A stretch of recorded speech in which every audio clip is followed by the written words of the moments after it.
অনেকের মনে একটা প্রশ্নই ঘুরপাক খায় যে হোমমেড কেক আর বেকারির যে কেকগুলো ওগুলোর মধ্যে পার্থক্য কি। আসলে ওখানের মধ্যে অনেকটাই পার্থক্য আছে, এই কারণে কিন্তু আপনারা টেস্টটা একই রকম পান না। প্রথম পার্থক্য হচ্ছে ওরা একটা প্রিজারভেটিভ ইউজ করে, অবশ্যই এটা ওদের করতেও হয়, কারণ ওরা তো কেকটা বানানো মাত্র সেল করতে পারে না।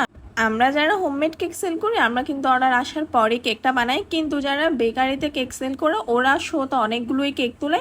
এছাড়া কিন্তু ওদের জন্য হয় না, কারণ শোতে একটা কেক রাখা যায় না। তো সেক্ষেত্রে একদিনে এমনও হতে পারে যে সব কেক সেল হলো না, বা একটা অথবা দুইটা সেল হয়। এছাড়া এমনও হয় যে পুরা দিনেও একটা কেক সেল হয় না, সেক্ষেত্রে কি ওরা কেকটা ফেলে দেয়? ওরা কিন্তু কেকটা ফেলে না।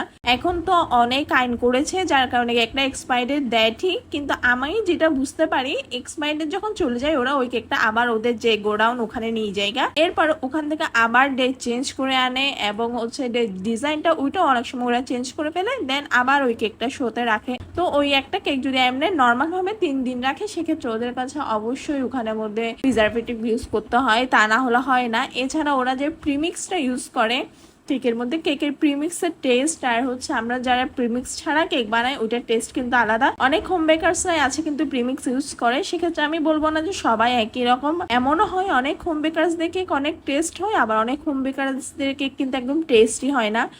এটা ডিপেন্ড করে আপনি কি জিনিস দিয়ে বানাচ্ছেন বা আপনার বানানোর প্রসেসিংটা কি। একটা কেকের মধ্যে সামান্য কিছু বেশ কম হলেই কিন্তু পুরো কেকের টেস্ট চেঞ্জ হয়ে যায়। যেমন আমি অনেক হোম বেকারসদের দেখেছি যারা কেকের মধ্যে লবণ ইউজ করে, এছাড়া এই জিনিসটা কিন্তু দোকানেও ইউজ করে, বিশেষ করে চকলেট কেকে বা ভ্যানিলা কেক অন্যান্য কেকে লবণ ইউজ করে।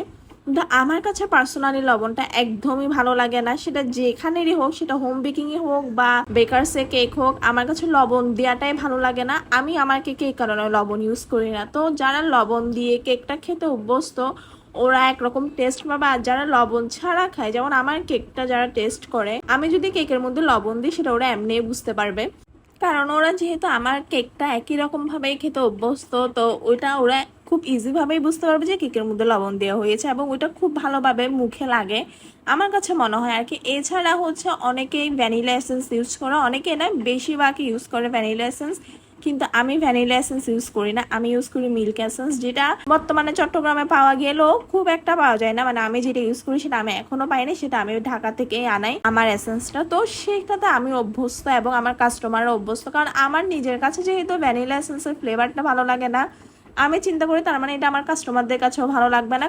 কারণ ভ্যানিলা এসেন্সের যে স্মেলটা ওইটা আমার কাছে পুরো ওষুধের স্মেলের মতো লাগে, এই কারণে আমি এটা ইউজ করি না। যাই হোক, আজকে এতগুলো কথা বলার কারণ হচ্ছে আমি লাস্ট ভিডিওটা যখন পোস্ট করি ওখানে অনেকেই কমেন্ট করে যে আপনার কেক ভালো লাগে। আসলে আমি একটু চেষ্টা করি আমার কেকের মধ্যে একটু